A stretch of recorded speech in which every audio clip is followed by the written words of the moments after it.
성경은 우리에게 주님께서는 상한 심령을 제사로 구한다고 말씀하시죠.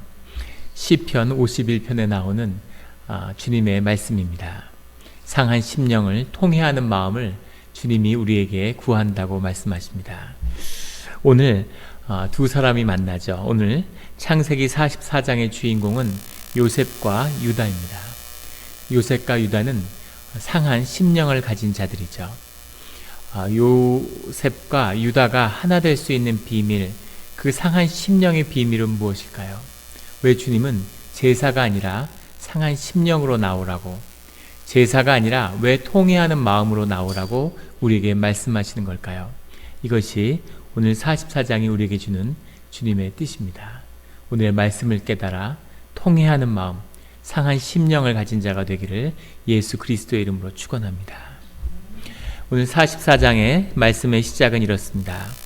요셉이 그의 집 청지기에게 명하여 이르되 양식을 각자의 자루에 운반할 수 있을 만큼 채우고 각자의 돈을 그 자루에 넣고, 요셉이 형제들과 같이 식사를 나누고 베냐민을 만나서 즐거운 시간을 갖고 그들이 식량을 가지고 이제 돌아가려고 하는 거죠. 양식을 각자의 자루에 운반할 수 있을 만큼 채워서 당나귀에 실었다는 겁니다. 굉장한 양이었겠죠. 당나귀 한 마리는 보통 200kg 정도의 식량을 실을 수 있다고 합니다. 그러니까 굉장한 양이었겠죠. 11명의 이 아들이 가지고 온 그 나귀에다가 실은, 또 더 많은 나귀들이 있었겠죠. 풍족하게 식량을 싣고 또 거기에 돈도 채우고, 이것은 아마도 자신을 드러내진 않았지만 요셉이 자기의 가족과 또 아버지에게 보내는 그 마음이었겠죠. 풍요롭게, 그리고 이 끔찍한 가뭄과 가난 가운데서 자기 가족들이 살아남기를 바라는, 또 주님께 은혜를 받기를 바라는 그 마음에서 이렇게 풍족하게 실어서 보냈을 겁니다. 그런데 2절에 또 내 잔 곧 은잔을 그 청년자루 아귀에 놓고 자신의 은잔을 넣으라고 얘기하는데, 그 은잔은 5절에 보면 늘 점치는 데 쓰는 것이라고 나오죠. 점을 친다는 말은 나하쉬라고 하는 말입니다. 본문의 말은 나하쉬라는 말은 숨소리 이런 뜻인데, 숨을 쉬다, 속삭이다, 이런 멀은 뜻이 갖고 있는데, 이것이 점치다는 소리가 된 이유는 나하쉬라는 말이 뱀의 숨소리를 따라 만든 글이기 때문입니다. 뱀이 씩씩 소리를 내는 그 뱀소리에 따라서 나하쉬라는 말이 나왔는데, 그것이 점을 치다는 말이 됐어요. 그러니까 정말로 영적이죠. 얼마나 이 점을 친다고 하는 것이 뿌리가 사악한 것인가, 악령에게 뜻을 물어보는 거죠. 점을 끊고 어떠한 점도 보지 않는 성도님들이 되시기를 주의 이름으로 축원합니다. 한국에서는 그런 분들이 많아요. 교회 다니는데 사주보고 이런 분들을 궁합 보고 그런 분들이 있습니다. 사주의 본뜻도 잘 모르고 많이 변질이 됐죠. 그런데 이 점을 치는 것은 묶임이 있습니다. 영적인 묶임이 있죠. 그래서 호기심에서 절대 이런 점을 치면 안 돼요. 영적인 묶임을 십자가의 보혈로 끄는 자들이 다시 그 영적인 묶임 가운데, 굴레 가운데 간다는 건 있을 수 없는 일이죠. 모든 점을 삶에서 끊어버리는 우리 모두가 되기를 주의 이름으로 축원합니다. 점치는 그 은그릇인데, 이 은그릇이 애굽에서는 아주 일반적으로 점을 치는 것이었고, 이것이 유대 문명에 얼마나 깊이 들어왔느냐면, 모세의 율법에 보면 레위기에도 신명기에도 이 은잔으로 점을 치지 말라고 이야기하죠. 은잔에다 물을 넣어서 물의 그 흔들림을 통해서 기륭을 보는 이제 그런 점입니다. 그 은잔을 제사가 중심이 되어 있는 그런 애굽에서 가지고 있었겠죠. 이것을 넣어서 가지고 간다. 단순한 잔 하나가 아니라 굉장히 귀중하고 소중한 그런 것을 너희가 훔쳐갔다. 이제 이런 누명을 덮어 씌우려는 거죠. 그리고 나서 6절에 청지기에게 그것을 가서 찾아오라고 이야기합니다. 그들에게 따라가서 그대로 했다고 청지기가 이야기 나오죠. 이 요셉의 이야기에서 특이한 것은 이 청지기가 그렇게 충직할 수가 없어요. 어떻게 그 당시에 절대 권세를 가지고 있는 절대 권력자인 요셉의 밑에서 청지기를 하는 자들도 권력이 대단했겠죠. 그런데 이 요셉의 뜻, 또 하나님의 뜻을 이루어가는데 한치의 빈틈없이 청지기로서 정말 그대로 하는, 그대로 말하는 충직한 모습을 보여줍니다. 이 모습을 어떻게 청지기들이 이렇게 갖게 됐을까? 그것이 요셉의 모습이었겠죠. 요셉이 감옥에 있을 때부터, 보디발의 노예로 있을 때부터 늘 충직하고 주님의 뜻에 따라 사는 그 요셉에 함께하는 청지기들도 요셉에게 이 섬기는 모습을 배웠을 겁니다. 이것이 사실은 요셉이 자신의 삶 가운데, 신앙 가운데 아주 중요한 온전함을 이루었다는 증거죠. 삶 가운데 주님을 만나고 주님을 만나서 삶의 모든 행복과 기쁨이 내면에 있다는 것을 발견한 사람, 그런 인티그리티를 이룬 사람의 열매는 그 주변에 있는 사람들을 통해서 드러나게 됩니다. 주변에 싸움꾼이 있고 아주 드세고 성질이 사나운 사람들이 있다 그러면 아직 내면이 정리되지 않은 거예요. 내가 싸울 준비가 돼 있으면 싸울 사람이 찾아옵니다. 내 안에 평화가 있고 기쁨이 임하면 기쁨과 평화의 사람, 내가 믿음의 사람이 되면 주님이 하나님을 함께 나눌 사람들을 보내주시는 거죠. 그런 사람이 보내는, 그런 사람들이 모이는 우리 영락교회가 되기를 주의 이름으로 축원합니다. 그렇게 따라가서 청지기가 말하되 너희들이 어떻게 이런 악한 일을 했느냐라고 이야기하니까 7절에 결단코 당신의 종들이 아니하나이다 이렇게 얘기합니다. 결단코 아니하나이다 라는 말은 원문의 정확한 뜻은 하나님이 금하신 겁니다 라는 뜻이죠. 이것은 하나님이 하지 못하게 하는 일인데 우리가 어떻게 도둑질을 했겠습니까? 절대 우리는 그런 일을 안 합니다 라고 이야기하는 거죠. 뿐 아니라 한 발 더 나아가서 9절에 가면 당신의 종들 중 누구에게서 발견되든지 그는 죽을 것이요. 종을 은자를 내놓으라고 찾아갔는데 그게 만약에 우리 가운데 나오면 그러면 목숨을 내놓겠습니다 이렇게 얘기하는 겁니다. 그걸 훔친 사람은 목숨을 내놓고 나머지는 다 노예가 되겠습니다 이렇게 고백하는 거죠. 그만큼 절대 우리는 그런 일을 안 합니다 라고 얘기했는데 차례로 푸니까 막내 베냐민 자리에서 발견이 된 겁니다. 그런데 베냐민을 내주지 않고 그들 모두가 다 옷을 찢고 그 슬픔으로 같이 애굽으로 돌아간 거죠. 애굽으로 돌아갔는데 이전의 형제들하고는 완전히 달라진 모습을 보게 되죠. 자기 동생을 아버지가 편애한다고 노예로 팔아먹은 형제들이에요. 아버지를 무시하고 여동생 디나의 복수를 하겠다고 온 가문을 위기에 빠뜨리고 그것을 야단친 아버지를 멸시하고 아버지의 뜻을 아주 우습게 알던 그런 아들들이었는데 그 아들들이 이 어려움과 그리고 고난과 이 광야 길을 가면서 이제 주님 안에서 회복된 모습을 보여주는 거죠.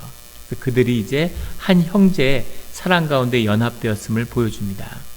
그들이 찾아와서 유다에게 이야기하는데 16절에 유다가 말하되 우리가 내 주께 무슨 말을 하오리까? 무슨 설명을 하오리까? 우리가 어떻게 우리의 정직함을 나타내리까? 라고 고백하면서 하나님이 종들의 죄악을 찾아내셨으니 우리가 이 잔을 발견된 자가 다 주의 노예가 되겠나이다. 이렇게 고백하는 거죠. 하나님이 종들의 죄악을 찾아내셨으니 이 일은 억울한 일이고 이 일은 절대 있을 수 없는 일이고 정말 억울합니다. 정말 억울합니다 하고 항변을 하고 강변을 하고 따질 수 있는데 그것이 아니라 우리의 죄악을 하나님의 종들이 주님 하나님이 종들의 죄악을 찾아내셨습니다 라는 고백이 임하는 거죠. 그들이 당한 고난을 하나님이 주셨다는 고백에 더해서 우리들의 깊은 죄, 이 고백 안에는 사실은 우리가 형제 가운데 지은 깊은 죄가 숨어 있는데 그 죄에 대한 징계를 하나님이 이렇게 하시는군요 라는 고백이 담겨 있는 거죠. 우리는 사실은 이렇게 우애가 좋은 척하고 있지만 다 나쁜 놈들입니다 이렇게 고백하는 겁니다.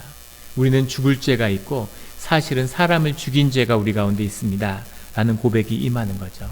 하나님이 종들의 죄악을 드러내셨군요 라는 고백을 하면서 우리 모두가 그 죄를 같이 걸머져서 죄인이 되겠습니다 라고 얘기하는 겁니다. 우리는 앞뒤를 다 알고 보니까 이 고백이 커 보이지 않지만 아무것도 모르고 그 다음에 애굽의 총리의 은잔을, 그것도 국가의 점을 치는 은잔을 훔쳐다가 가져다가 들켰어요. 그래서 다시 끌려갔는데 정말 그 자리에서 맞아 죽고 쳐 맞아 더 죽어도 아무 죄가 되지 않는 그런 상황입니다. 그리고 노예가 되겠다고 얘기하는 거죠. 노예가 되면 어떻게 되겠습니까? 집에 돌아가지도 못하고 지금 이 형제들의 나이는 40대 후반에서 50대에 걸쳐 있습니다. 지금 요셉이 나이가 40이고 그리고 베냐민이 33 정도 됐겠죠. 그런데 지금의 그 시대 50이라는 나이는 지금의 나이로 하면 70 정도 되는 나이예요. 이미 여기 나오는 유다도 손주를 봤습니다. 손주를 보고 처자식은 물론이고 자식들을 다 일가를 이루고 있는 사람들이에요. 그런 사람들이 와 있는데 자기들이 노예가 되고 식량을 가지고 못 돌아가면 자기 가족도 다 굶어 죽고 아버지도 죽고 온 집안이 풍지박산 난다는 걸 의미하는 거죠. 그런데 그 통회하는 마음으로 주님이 결국 우리가 죄의 끝을 이렇게 하나님이 징계하시는군요. 우리가 노예가 돼서 마땅합니다 라고 얘기하는 거죠. 그러자 요셉이 다 노예가 될 필요는 없고 베냐민만 노예가 되고 너희는 돌아가라 이렇게 얘기하는 거죠.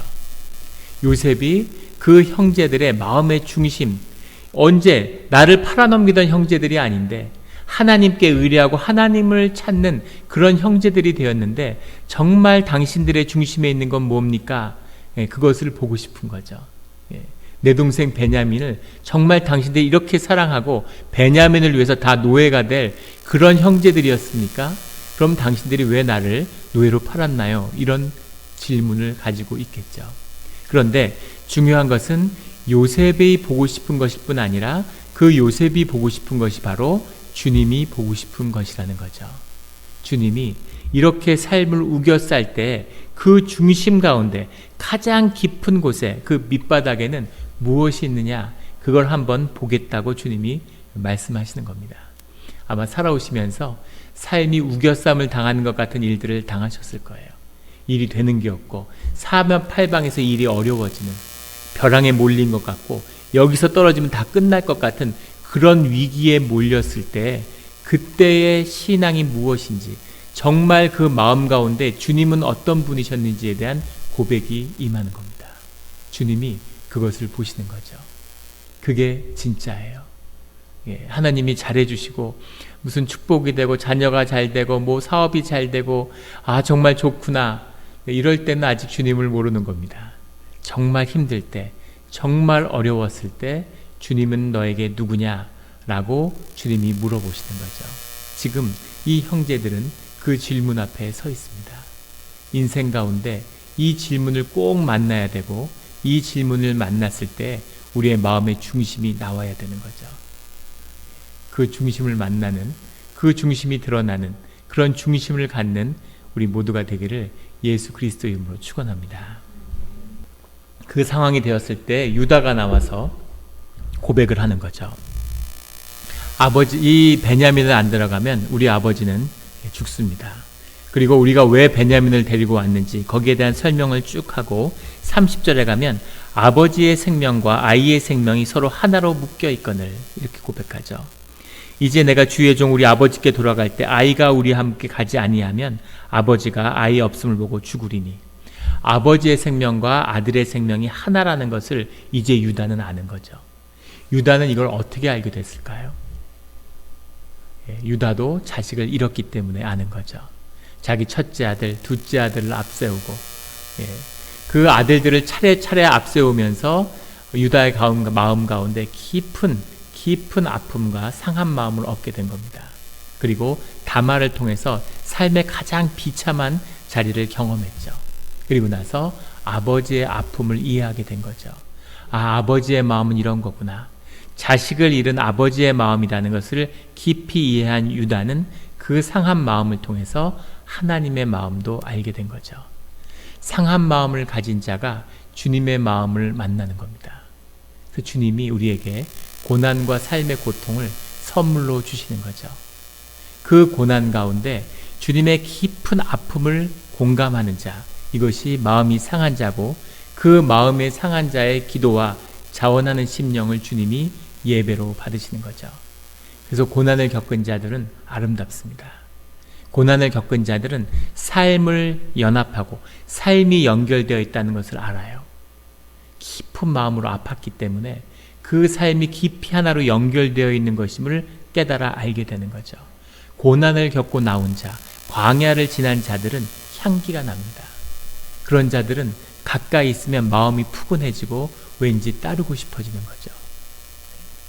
예전에 교회 제가 처음 다녔을 때 교회 찬양 인도하시는 집사님이 계셨는데 그 집사님이 양복 바지를 입고 구두를 신고 난닝구 같은 걸 딱 입은 다음에 기타를 치면서 찬양을 하세요. 보기에도 좀 이상하잖아요.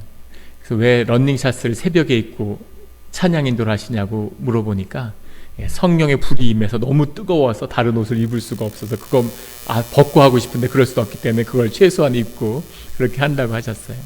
근데 그 집사님이 이상하게 좋은 겁니다. 말도 별로 없고 무뚝뚝한데 세탁소를 하시는데 낮에 세탁소에 놀러를 가요. 그럼 거기 앉아가지고 계속 일하는 걸 구경하기도 하고 도와주기도 하고 나름 바쁘게 살고 있는데 자꾸 이렇게 따라가고 같이 있고 싶고 이야기하고 싶어지고 그러는 거죠. 뭔가 만나면 삶이 녹아내리는 게 있는, 푸근함이 있는 거죠. 마음의 평화가 임하는 게 있는 겁니다. 그때는 그게 왜 그런지 몰랐어요. 그분의 뭔가 매력이라고 생각했죠. 그게 아니라 그 고난을 통과하고 통회하는 마음을 가진 자의 비밀인 거죠. 그런데 그것은 고난을 겪은 자입니다. 세상에 똑같은 어려움을 고생으로 하는 사람들이 있어요. 주 안에서 경험하는 것이 고난이고 세상에서 그냥 내가 경험한 것이 고생입니다. 고생을 한 사람들은 가까이 다가오면 머리가 아파져요. 고생을 했다는 건 자기가 자기 삶의 주인이 됐다는 뜻이죠. 에고가 고생을 하면 사람이 더 못돼지고 더 이기적이 됩니다. 그래서 고생을 하면 할수록 사람이 점점 더 악해지는 거죠. 고생한 사람들은 한 30m, 50m 밖에서만 봐도 움찔하게 돼. 그런 사람들은 피해야 됩니다. 고생한 사람들하고 같이 있으면 반드시 피해를 입고 상처를 받게 돼 있어요. 왜냐하면 자기의 못을 다른 사람에게 되받기 때문입니다. 영의 섭리예요. 고생한 사람들은 악취를 풍기죠. 고난을 받은 사람들은 삶의 향기가 나고 삶의 연합을 이뤄냅니다. 이것이 고난의 비밀이죠. 이 에고가 깨지고 주를 만난 상한 심령을 가진 사람들은 그 고생을 하면 할수록 더 주님을 깊이 만나는 거죠. 이것이 고난이 주는 비밀입니다. 고생을 하면 사람이 점점 더 이기적이 돼요. 세상에 붙들려 산 사람, 평생 찌질거리면서 산 사람들, 그런 사람들은 재벌이 되고 돈이 아무리 많아도, 얼마 전에 화제가 됐죠. 선박왕이라고 불릴 만한 사람이에요. 한국의 선박 자산이 30조가 넘어요. 한국의 경제 규모가 커지니까 선박을 임대하고 거래하는 일을 하던 사람인데 재산이 30조가 넘는다는 거죠. 그런데 세금을 한 푼도 안 내서 붙들려서 감옥에 가게 됐습니다. 재산이 30조인데 세금 낸다고 뭐 얼마나 내겠습니까? 그래도 수십조 남아있을 텐데. 그런데 그걸 내기 싫어서 한 푼도 안 내려고 외국에 거주하는 것처럼 속이고 한국에 살고 있다가 그게 걸린 거죠. 더 놀라운 것은 부인하고도 같이 안 살고 혼자 살고 있는데 부인한테 생활비를 안 준다는 거예요. 어떻게 그럴 수 있을까? 근데 그 돈이 아까운 거죠. 아무 쓸모가 없는 거니까. 어떻게 이렇게 인색할 수가 있을까? 그렇게 인색해서 돈을 모았겠죠. 그런데 세상에 붙들려 사니까 세상에 가치 있는 게 없는 거죠. 현상과 이 현상 세계에 붙들려 사는 사람은 결국 돈의 노예가 되는 겁니다. 현상의 주인은 돈이기 때문에. 돈의 노예가 되어 사니까 아무것도 신뢰하고 믿을 수가 없는 거죠. 그런 사람들은 이렇게 얘기를 해요. 세상에 아무것도 소용없어. 마누라도 소용없어. 믿을 건 결국 돈밖에 없어. 내가 돈 없고 아프면 누가 내 옆에 있겠어. 이렇게 얘기하는. 자식도 소용없어. 세상이 속이는 것을 그대로 받아들이고 있는 거죠. 외롭고 고단하고 고통스러워서 돈에 더 깊이 의지하는, 이것이 에고의 사람의 결국 끝입니다. 거짓으로 사는 거죠. 에고의 사람은 에고라는 것은 자기의 육신이 자기라고 믿는 거예요.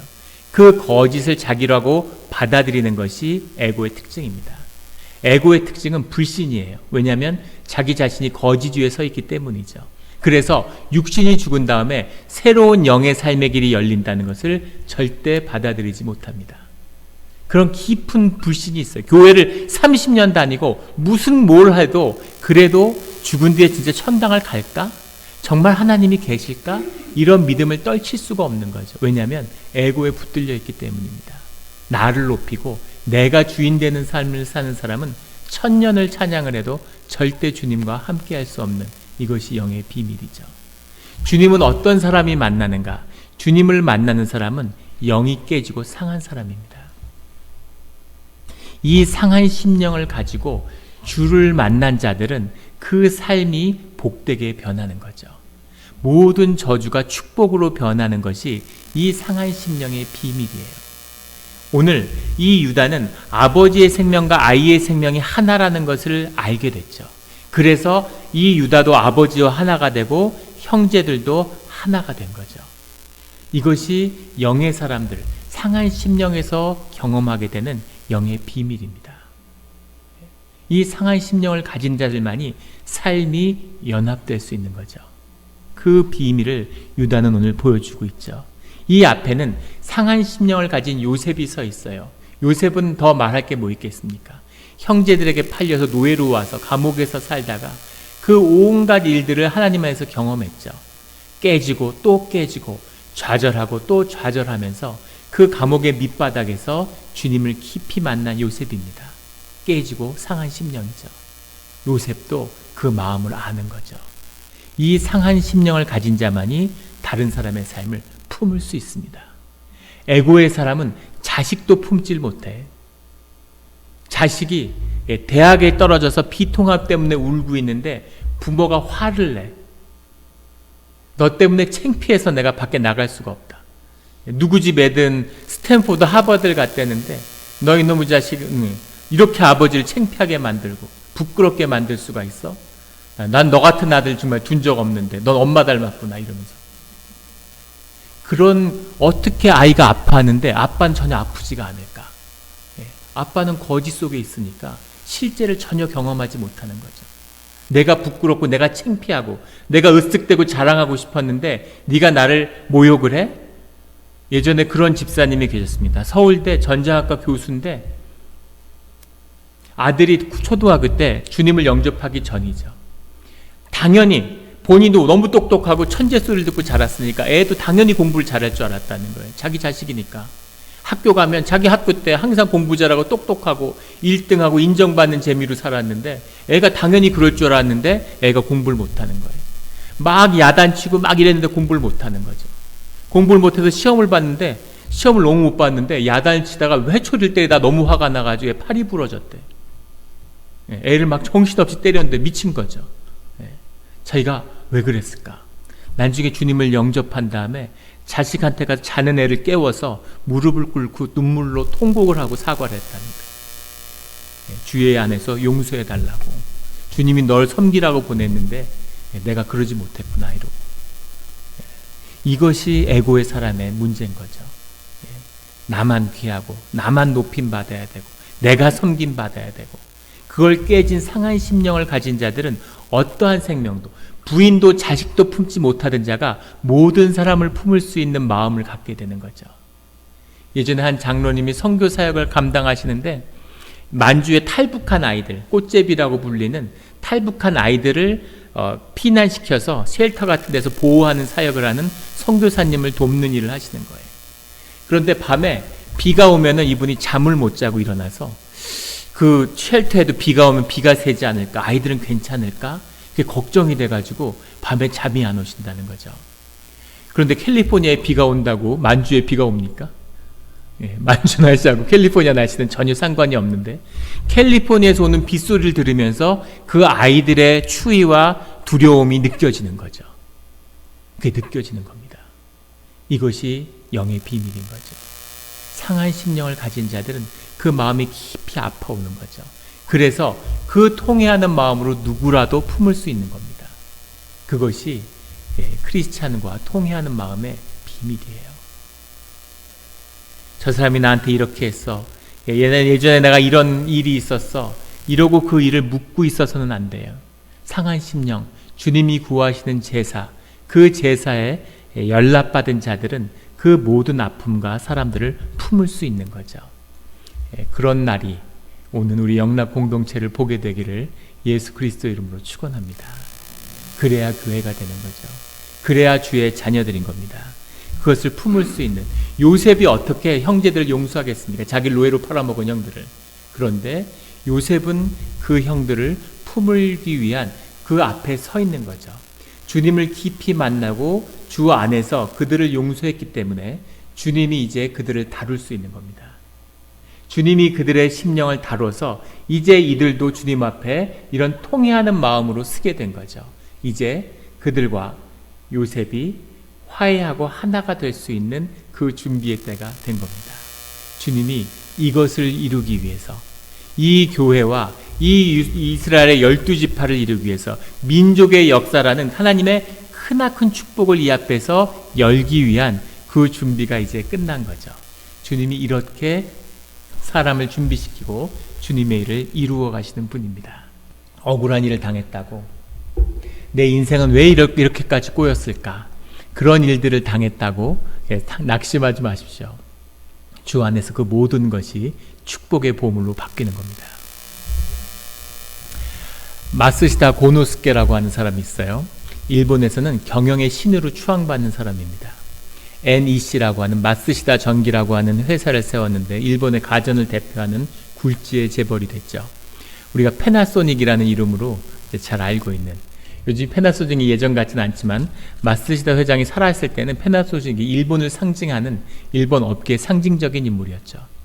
마쓰시다 회장 보통 사람이 아니에요. 마쓰시다 정경숙이라는 걸 만들어서 일본이 왜 2차 대전에서 패망하게 됐는가에 깊은 고민과 일본의 앞길을 위해서 일본의 인재를 양성하는 그런 기관을 만들었죠. 그 인재들이 일본에서 어떻게 활약을 하는지는 잘 모르겠지만 하여간 일본에 대한 깊은 고민이 있는, 야, 나라가 흥할 때는 이런 사람이 나오는구나 하는 생각이 들 만큼 큰 일본의 스승입니다. 마쓰시다는 오사카 지역에 있는 8남매의 막내로 태어났는데 11살에 부모와 가족을 다 잃게 됩니다. 폐병에 걸렸는데 폐결핵이 돌면서 부모, 형제들을 다 데려가고 이 어린아이만 유일하게 살아남은 거죠. 고아가 된 겁니다. 얼마나 깊은 좌절이 있었겠어요. 살아있을 때도 가난에 찌질은 8남매가 같이 산다고 생각해보세요. 가난한 집에 얼마나 가난했겠는지. 그 가난 속에 살은 거죠. 거기서 살아남아서 고아로 학교를 다녔기 때문에 초등학교 4학년 때 학교를 그만둬야 된 거죠. 그리고 그 시절에 무슨 복지가 있는 것도 아니고, 그래서 초등학교 4학년 때부터 안 해본 일이었고 온갖 굳은 일들을 다 하면서 자수성가했습니다. 굴지의 기업을 일으켰죠. 초등학교 4학년에까지 공부를 못한 것도 참 안타깝지만 폐병을 앓았기 때문에 폐가 약한 거예요. 폐결핵을 앓고 살아남았기 때문에. 그래서 몸이 약해서 항상 골골하고 힘이 없고 기운이 없는 그런 아이였다는 거죠. 평생을 건강 때문에 힘들었다는 겁니다. 가난하고 부모가 없고 배우지 못하고 건강도 나쁜 거죠. 근데 마쓰시다는 나중에 그 세 가지에 대해서 그런 고백을 했어요. 자신은 세 가지의 불운한 삶을 살았는데 갖고 살게 됐는데 세상에는 운이 좋은 사람과 운이 나쁜 사람이 있다는 거죠. 세상에는 아마 주님을 만나지 못했으니까 그 마쓰시다가 볼 수 있는 건 그게 최선이었겠죠. 살다 보면 모든 삶의 일들을 결정하는 건 결국 운이었다는 것을 알게 됐다는 겁니다. 그래서 보이지 않는 그 운이 모든 사람의 운명을 결정하는구나 하는 것을 자신이 깨달아 알게 됐다는 거예요. 그런데 자신에게는 세 가지 행운이 있었다는 거죠. 인생을 바꾸고 마쓰시다를 그런 불굴의 영웅으로 만들어준 세 가지 행운이 그의 인생을 따랐는데 첫 번째 행운은 뭐냐면 자기 부모를 일찍 잃었다는 거라는 거예요. 부모를 일찍 잃었다는 것이 자신의 불운인 줄 알았는데 살면서 아버지나 부모에게 물려받을 것이 아무것도 없고 부모를 의지하지 않고 자기 힘으로 열심히 노력하고 누구한테도 도움을 받지 못하니까 항상 열심히 노력하는 사람이 되어야 된다는 것, 그것이 자기의 행운이었다는 것을 알게 됐다, 이렇게 이야기하는 거죠. 두 번째는 자신의 건강이 좋지 않았다는 것, 이것이 자신의 큰 행운인 것을 알게 됐다는 거예요. 그 행운은 무엇이었냐면 몸이 안 좋기 때문에 늘 몸을 조심하고 건강에 조심하고 유념하고 건강하게 오랫동안 장수하고 자기가 좋은 일들, 자손이 잘 되는 것을 볼 수 있었던 그 비밀은 자신이 건강이 어려서부터 나빴기 때문이었다는 거죠. 그것이 자기의 행운이었다는 것을 알게 되었다는 겁니다. 세 번째 큰 행운은 자신이 초등학교 4학년밖에 못 다니고 중퇴했다는 것이 자신의 더 큰 행운이었다는 걸 알게 됐다는 거죠. 늘 배움이 부족하고 늘 자기가 배운 게 없는 사람이라는 것 때문에 평생을 책을 읽고 공부하고 늘 만나는 사람마다 자신의 스승으로 세웠다는 거죠. 무언가 배울 게 있기 때문에. 그래서 늘 배움의 삶을 살아서 자신이 지나고 나니까 그 세 가지 행운이 자기 인생을 바꾸는 늘 힘이 됐다는 사실을 알았다. 이렇게 고백하는 거죠. 크리스찬이 아닌 사람이 이런 고백을 합니다. 그리고 그 마스시다 전기의 전설 같은 이야기는, 마스시다 전기에 패나소닉에 입사하는 사람들은 뭐 일본의 최고의 인재들이죠. 최고의 엘리트들이 오는데 그 마지막 면접은 이 마스시다 회장이 직접 한다는 거예요. 직접 면접을 한답니다. 그룹의 총수가 돼서도. 총수가 돼서 면접을 하는데 그 엘리트 청년에게 딱 한 가지만 물어본대요. 몇 달 동안 수많은 면접을 하고 수도 많은 질문을 했으니까 그 회장은 딱 하나만 물어보는 거죠. 뭘 물어보냐면, 자네는 일생 가운데 자네가 불운하다고 생각했나 행운이 있었다고 생각하나, 이렇게 물어본다는 거예요. 자네는 운이 있는 사람이라고 생각하는지 그렇지 않은지 그 하나를 물어본다는 거예요. 그래서 저는 운이 없는 사람 같다고, 불운했다고 얘기하면 바로 탈락하는 거죠. 운이 좋은 사람이요, 나는 진짜 운이 좋아서 여기까지 왔다, 나에겐 정말 운이 따랐다 하고 얘기하는 사람만 뽑는답니다. 그래서 운이 좋은 사람만 패나소닉 전기에 모여 있는 거죠. 그 운, 보이지 않는 것의 비밀, 이것이 사실은 상한 심령의 비밀입니다. 그 상한 심령, 통해하는 심령, 자기 인생을 다 깨지게 만든 그 시련과 아픔을, 그 아픔을 정면으로 실제로 받아들이는 자들, 그것이 행운인 거죠. 사람들은 다 그것을 마주하지 않아요. 그것에 삶의 실제를 외면하기 위해서 삽니다. 다 죽는 걸 알아요. 얼마 못 삽니다. 저도 제 인생을 보면서 남은 시간이 많지 않구나 하는 걸 느낍니다. 여기 계신 분들 중에 다 저보다 나이 많으시잖아요. 어떻습니까? 그런데 마치 영원히 사는 것처럼 자기를 속이죠.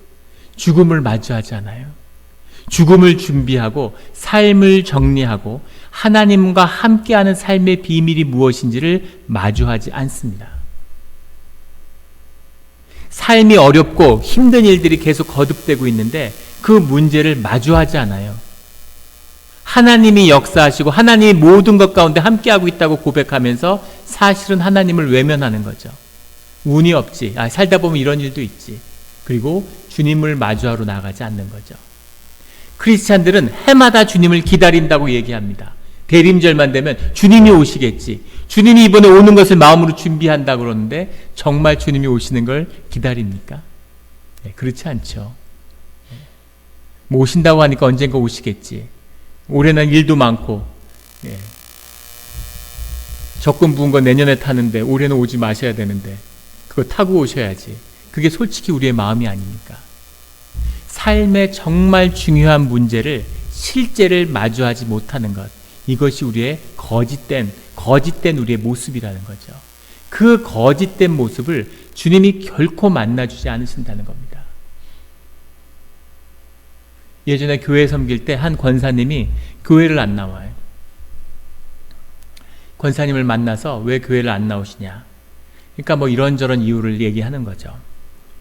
그래서 그렇게 물어봤습니다. 권사님, 우리 진실하게 한번 이야기해 보자고. 그런 거짓된 이유 말고 진짜 교회를 안 나오는 솔직한 이유가 뭐냐, 그 진짜 이유를 말해 주시면 와서 교회 나오라 이런 소리 다시는 안 하겠다고, 전화도 안 하고 오지도 않겠다, 이렇게 말씀드렸어요. 그러니까 권사님이 뭐라고 얘기했냐면, 아버지가 장로님이고 교회에서 나서 자랐다는 거죠.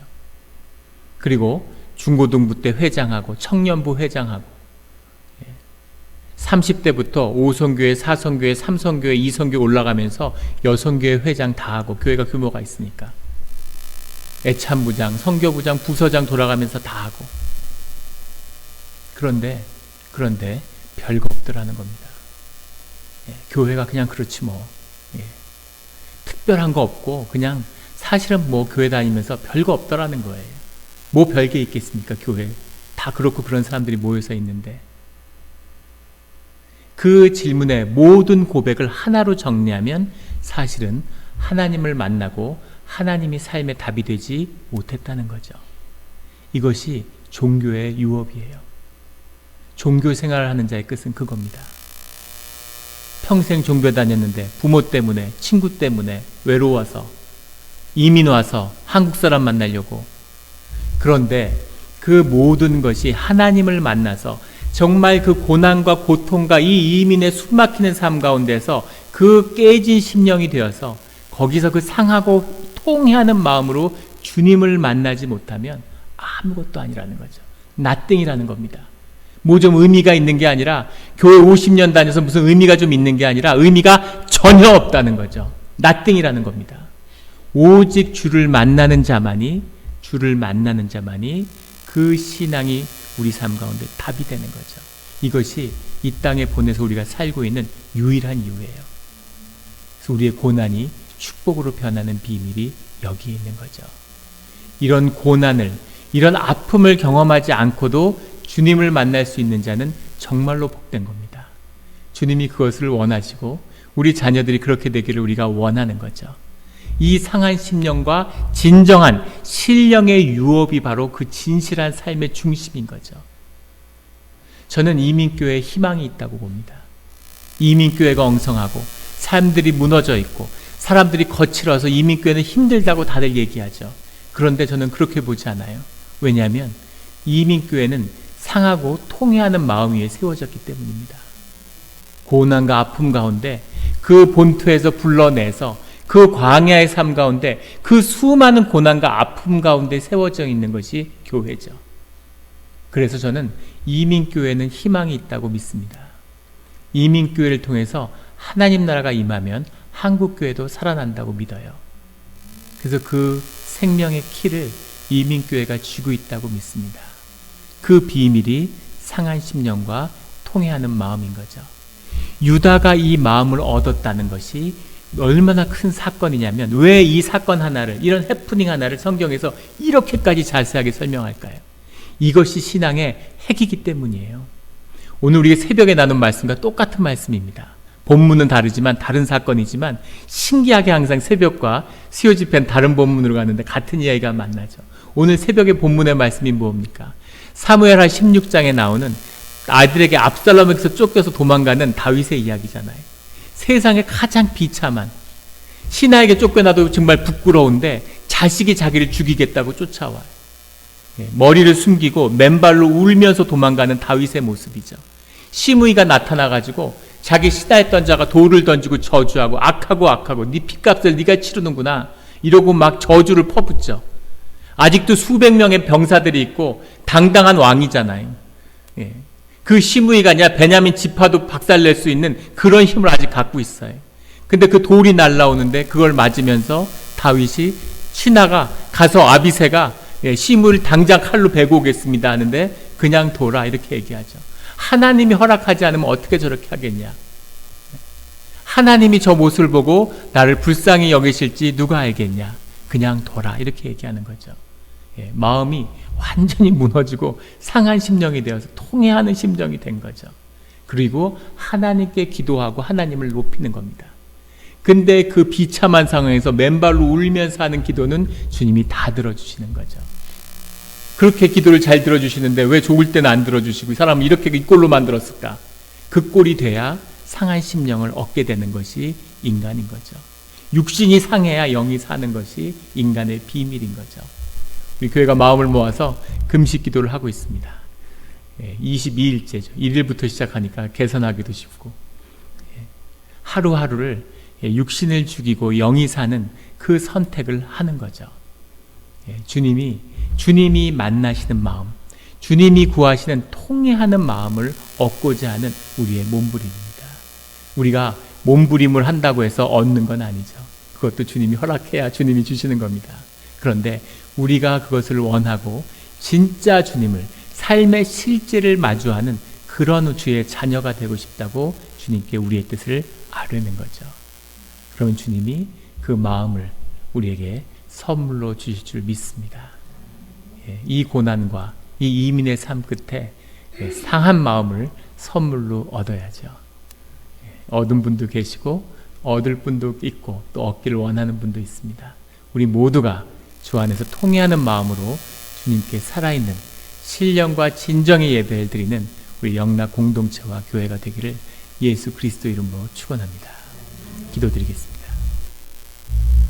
하나님 아버지 감사합니다. 우리가 주님을 사랑합니다. 모든 우리 신앙의 비밀이 주님의 우리를 향한 사랑이었음으로 인해 감사를 드립니다. 우리의 많은 고난과 아픔 가운데 솔직히 주님을 원망하는 마음이 있었음을 주님이 아십니다. 어떨 때는 주님이 야속하고 어떨 때는 주님이 원망스러울 때도 있었습니다. 그런데 주님이 계셔야 살 수 있고 우리의 삶의 중심이 생명의 근원이 주님임을 만났습니다. 우리가 슬픔이라고 아픔이라고 생각했던 것이 사실은 다 우리 자아의 거짓이었음을 이제는 알겠습니다. 주님, 살아있는 주님을 기쁨과 평화로 만나는 그런 우리의 상한 심령의 자리가 되게 하여 주시옵소서. 모든 것이 주의 은혜였음을 감사드립니다. 주님 사랑합니다. 예수 그리스도의 이름으로 기도드렸습니다. 아멘.